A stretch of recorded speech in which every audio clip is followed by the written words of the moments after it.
এই দেখো আজকে তোমার জন্য কি মাছ আনছি। আম্মু এটি রান্না করছি। হ্যাঁ তুমি এটি। বন্ধুরা আজকে আমি হাঁসরা মাছ রান্না করব, সরপুঁটি মাছ, তারপর বাংলা মাছ, কালীবাউস মাছ, পোয়া মাছ সব মিলে আজকে দুন্দুল দিয়ে রান্না করব। দুন্দুল দিয়ে অনেক মজা হবে মাছটি। বন্ধুরা মাছটি আমি এখন কেটে নিচ্ছি। বন্ধুরা দুন্দুলটা আমি এখন ছিলে কেটে নিব। দুন্দুল দিয়া 3-4 পদের হাঁসরা মাছ দিয়ে আমি রান্না করব। বন্ধুরা দুন্দুলটা আমি সুন্দর করে ছিলে নিয়েছি, এখন কেটে নেব। বন্ধুরা দুন্দুলটা আমি সুন্দর করে কেটে নিয়েছি, এখন রান্না করব। বন্ধুরা মাছটা ধুয়ে নিয়েছি, এখন লবণ দিচ্ছি, মাছটা ভাজবো, হলুদ ফাঁকি দিচ্ছি, মেখে নিচ্ছি।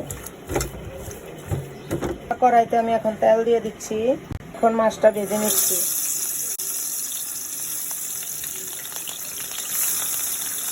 বন্ধুরা মাছটা ভাজা হয়ে গিয়েছে আমার, এখন তরকারি রান্না করব। বন্ধুরা তরকারি রান্নার জন্য আমি কড়াইতে তেল দিচ্ছি। বন্ধুরা পেঁয়াজটা দিয়ে দিচ্ছি। পেঁয়াজটা ভাজা হয়েছে, একটু পানি দিচ্ছি। আদা রসুন বাটা দিচ্ছি, হলুদ ফাঁকি দিচ্ছি, মরিচ ফাঁকি দিচ্ছি, ধনিয়ার ফাঁকি দিচ্ছি। আমি এখন কষাচ্ছি, তারপর দুন্দুল দিয়ে দেবো। মশলাটা কষে গিয়েছে, এখন আমি দুন্দুলটা দিয়ে দিচ্ছি। দুন্দুলটা এখন কষাচ্ছি।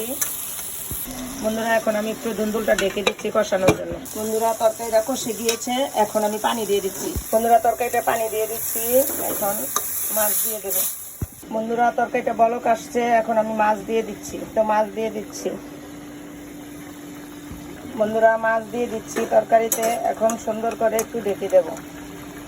বন্ধুরা তরকারিটা হয়ে গিয়েছে, এখন আমি ধনেপাতা দিয়ে দিচ্ছি উপরে দিয়ে। শীতের দিনে ধনেপাতা খেতে অনেক স্বাদ। বন্ধুরা ধনেপাতা দিয়ে দিয়েছি। বন্ধুরা এখন আমি তুলে নিচ্ছি, এখন গরম ভাত দিয়ে খাবো। আব্বু মাছ তরকারিটা কেমন হয়েছে বাবা, খেয়ে দেখো তো। অনেক মজা হয়েছে।